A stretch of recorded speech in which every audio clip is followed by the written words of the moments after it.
moƴƴereji makko e nder mayru ɓe wi'a allahumma barik lana fi sha'bana wa ballighna ramadan.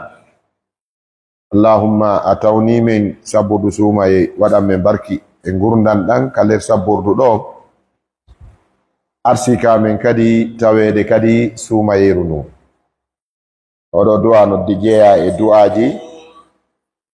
du'aji nelaɗo ɗin sallallahu alayhi wa sallam ɗi ɓe hebbinayno du'agol ɗin ka nder lewru ndu wi'eten ɗo sabburdu.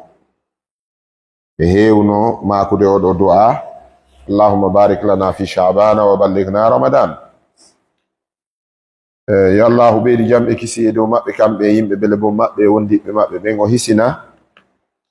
Ya allah waɗu barke jonde men nden, o waɗane jonde horminade teddinade ka makko, waɗa seedigal men gal kadi koye yafanaɓe bakkatuji meɗen nde ɗen ɓaŋo ɗo. deftere nden iɗen ka almabhasu rabi'u, almabhas arrabi'u alhikmatu min tashri'i siyam. Alhikma ko ɗum wiyete ka pular ñeñƴal, ka français sagesse, mana ko waɗi ha ko moƴƴere ko fandora e waɗugol hunde ko ɗum wiyete alhikma. moƴƴere ko fanda kon e nder waɗugol hunde nden. no masalan ɓe wi'ay ɗo joni hikma dewgal ko fi mehugol silbateriyagal e fi laɓɓingol geeli ɓiɓɓe adama ɓen. hara ɓiɗɗo heɓeteɗo wo o heɓete dow sharia o wona halal. wi'en jombuɗon noon hikma ko jombiri kon ko fi hen ɗum ko fi yo ɓeydo zurriya, o heɓa wallindirteɗo ka nder gurdan, nafindirteɗo jingideteɗo projet ji gurdan adna e lakara ɗin. wi'e julde nden hikma mayre on ko humugol jeeyaɓe Allah ɓen e jogodiral e joma maɓɓe. juulowo on hikma makko on e juulugol ngol ko fiyo heɓu welaye Allah. ɓe mana alhikma ko moƴƴere ko hunde nden fandora waɗede kon. jonnon ɓe maki alhikmatu min tashri'i siyami, ñeñƴal ko ari kon immorde e shar'inede horugol ngol. waywa se wi'i joni ka pular ko honɗum addi shar'inede horugol, fi hen ɗum shar'ina korka. ceerno maki lamma kanat masalihu sawmi mashhudatan bil uquli as-salima wal fitr al mustaqima shara'ahu Allah subhanahu wa ta'ala li ibadihi. lamma kanat de tawi laati noke masalihu sawmi moƴƴereji ko woni kon e nder korka kan mashhudatan ko seedita ɗum ko anda ɗum andira seeditora bil uquli salima haqqilaji hisuɗi ɗin wal fitari mustaqima e muuluji ko Allah muuli kon ɓiɓɓe adama kon e dow muɗum hara ko muulu hisuɗo on, mana tagidede e haqqil, tagide e peewal, tagide e faamu, ɗum wiyete alfitratul mustaqima. tage tawa on tigi no weli andinde fi Allah, mo jogi haqqil ko faamira ko andira wonde rewgol makko Allah hino waɗɗimo, laɓɓinangol mo dewal ngal hino haani, kafidugol mo kanko Allah e goɗɗum dewal ngal ko hunde nde haana. ɗum ɗo wiyete alfitra. dalil on no ari nder hadis selluɗo annabijo sallallahu alaihi wasallam maki kullu mauludin yuladu ala alfitra. kala ɓiɗɗo jibinteɗo o jibinte e dow muulu.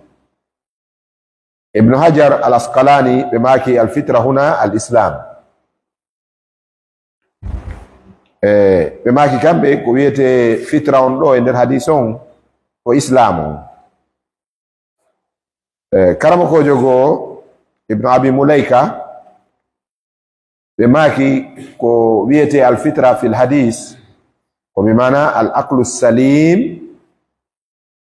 allazi saga al insan aw saga aqla al insani ila ma'rifati rabbih. ko ki haqqil hisuki ɗowki neɗɗo hon ha e andugol makko joma makko taguɗo mo, ɗum wiyete alfitra. jonnon ɓe maki lamma kanat masalihu sawmi nde tawi non moƴƴereji ko korka kan wondi kon mashhudatan bil uquli assalima ino seediti ɗum haqqillaji hisuɗi ɗin wal fitri l mustaqima e muuluji fewuɗi ɗin ɓawo tawi ɗum ɗo waɗi haqqillaji ɗi no seediti korka no wondi e nafa muulu bani adama on no jaɓi wonde horugol no wondi e nafa shara'ahu llahu subhanahu wa ta'ala li ibadihi allahu shar'inani jiyaɓe mum ɓen korka kan fi hennugo waɗiri ɗum rahmatan bihim ka yurmede makko wonan neɓe ka yurmegol jiyaɓe makko ɓen wa ihsanan ilayhim e ka moƴƴagol e maɓɓe wa hamiyatan lahum e ka jingangol ɓe wa junnatan e ka heedugol ɓe gaay ko korka kan heedata ɓe kon e muɗum en faami joni sen landama ko on woni hikma shar'inede korka kan aranum ɗum ko won ɗum ko yurmede Allah e dow meɗen Allah yiɗi moƴƴagol e meɗen Allah yiɗi jingangol e reena en hottina en piiji lorray ɗi en ñabbuli e jikkuji bonɗi konko korka kan laɓɓinta neɗɗo itta mo e muɗum so tawi ɓay ɗum ɗo en andi ɗum ɗo en gomɗini ɗum ɗo hande kadi en sattinta fi korka ka son tigi heɓi feere o hooray korka kan o weltora so heɓari feere horugol ngol aray mo ɓiɗi emo suni sabu aray mo faɗi ɗiɗo moƴƴereji ɗo fasiyamu ɓe maki horugol ngol lahu wonande oɗo julɗo fasiyamu horugol ngol lahu no wodani ɗum hikamun azimatun ñeñƴe mawnuɗe bi mana nafaji ko yi'a mawnuɗi e nder shar'i e kaɗo korka wa fawaidun jalilatun e nafaji kadi mawnuɗi azima e jalila ko hunde wotere ide wiya wonde dare ka hadiseje allahumma rabba samawati sab'i wal arshi al azim nona kadi allahumma azza wa jalla rabba al arshi al azim yani jalil e azim ɗum ɗo ko sifaji e sifaji inɗe Allah ɗiɗi mawɗe al azamatu wal jalalatu al azamatu wal jalalatu ko sifatani lillahi azza wa jalla joni noon ɓe wi yen andu wonde kaɗo korka no wodani ka ñeñƴe mawnuɗe e nafaji kadi yannaɗa hoore ma ko mawnuɗi wa min ha no jeeya e majji anna sawma wasilatun li tahqiqi taqwallahi azza wa jalla ara nun ɗum korka kan ko laawol wasila ko ɗum wiyete ko méthode ma voie mana at-tariqa korka kan ko ka laawol li tahqiqi taqwallahi azza wa jalla fi haqiqingol ko wiyete kulol Allah e ɓernde neɗɗo hoorowo julɗo dalilon allahu tabaraka wa taala wi la'allakum tattaqun ka kutiba alaykum siyamu kama kutiba ala alladhina min qablikum o wi la'allakum tattaqun bela jo on hulay Allah ɗimmun ɗum e nafaji ɗin ko woni kon e nder korka kan isharu sa'imi bi ni'matillahi ta'ala alayhi so'ingol kadi korka kan ino so'ina neɗɗo horuɗo o neɗɗo as-sa'im ko ismul fa'il isharu sa'imi ɗum ɗo kadi horugol ngol so'ina e neɗɗo horuɗo on bi ni'matillahi ta'ala alayhi nema Allah on e dow makko kala mo Allah newnani hoori o andi tawi Allah moƴƴike makko sabu baraji ko woni kon e nder horugol ngol wano jaabinanede du'a ko horuɗo mari kon e ko Allah yiɗi ko horuɗo yewtata mo kon kanko Allah tabaraka wa ta'ala neɗɗo ngo so'ay ɗum korka ka so'ina e neɗɗo moƴƴere Allah e dow makko tammun ɗum ɓe maki tarbiyatu nafsi ala al iradati wa quwwati tahammuli tarbiyatu nafsi korka kan ka ne'ay tarbiya ko ɗum wiyete kalima min raba yurabbi. Arrabbu mana ko fawtiɗo ne'owo on. So tawi ari ka sengo Allah si wiyama arrabbu ko alkhaliqu almalik, taguɗo jeyi on. Si ari kamen ene yimɓe ɓen kalimatu rabb ko firete ko sayyid aw sahib. Wano wiyete noon rabbul bayti huwa sahibul usra, jon galle ɗen kanko woni jon ɓengure nden. oya yimowo ngo wiya in kana rabbul bayti biduffi dariban fala talumanna al atfala yawman ala raksi. Tawi rabbul bayti on jon galle ɗen woni kudowo gimɓe, alay ñande tawɗa fayɓe ɓen no ama hay sa felari ɓe kamɓe.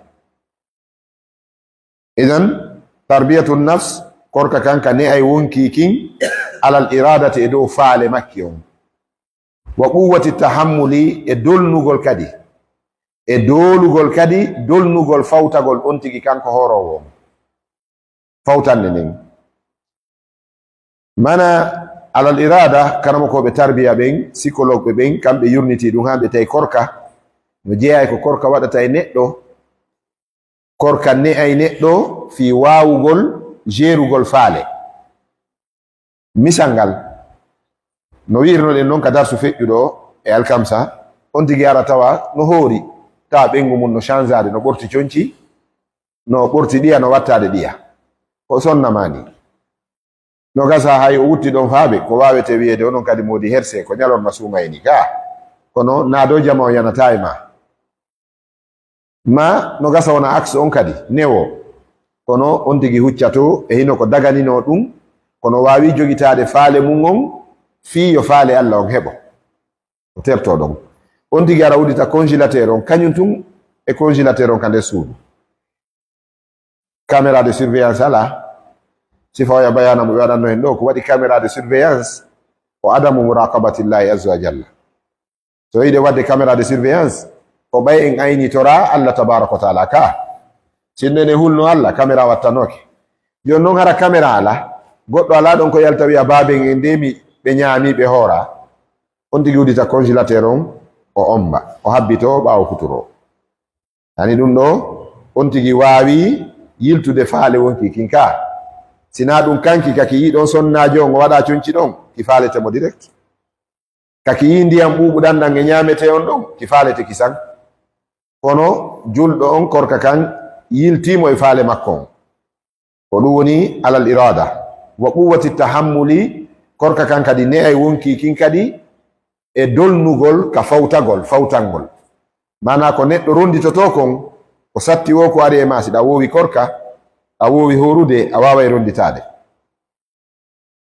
Joni wano wiyede jooɗo ɗo gila bimbi ɗo ha kikiɗa iwata ɗo garda wi ɗo gani ɗum no wodi ɓe heƴata e mum ɓe wartoto, oɗo julɗo kañum no wodi ma wona ɗon inne awa ɗo a ñamata ɗo hande ha yalansara ko ɗo jottoɗa, wowɗo horugol o wartota ko fi ɗum ka. Ɓe mana piiji ara ɗi yana e ma ɗin, si ɗi yani e ma hiɗa wowi ko a julɗo eɗa wowi horude, kulol ma Allah ngol e gomɗinal ma ngal e mbowdi ma korka nin okkete doole wawa ronditade ko yani kon e maɗa. Ko ɗum woni ala quwwati tahammuli. Nayaɓum ɗum ɓe maki fi sawmi qaharun li sheytan. Ɓe wi wo no e nder korka folugol sheytane. Qahar ɓe gandi Allah emo wi'e alqaharu ka foluɗo, ñanguɗo foluɗo, ko wawi liɓude sheytane ruka wo kawre leydi ɗo ko neɗɗo horuɗo. Hay julde nden siɗa julde ko hasi kon haray sheytan no wango takko ma ɗon dara si tawi o heɓay natirgal. Ko ɗum waɗi nelaɗo sallam ɓe sappani en e sheytane natirɗa ɗen fof e men ka nder julde so wosinayi ɓe maka sawu e itadilu wala tahtalifu ne e fillayiji go ɓe maka wala tatruku li sheytani madhalan, oto gaccan sheytane natirgal hakkuleji moɗon. Sheytan no boni si neɗɗon no julde o aray o wango ɗon o desida o eggina e ɓerɗe on tigi nden e fiyallaw ɓandu ndum heddo ɗon hara miijo ngon kan e yankinare nden e tumanina on ta yehino. Kono neɗɗo horuɗo sheytane sustamo, sabu ko acci kon ɗon ko hunde nde wela accude.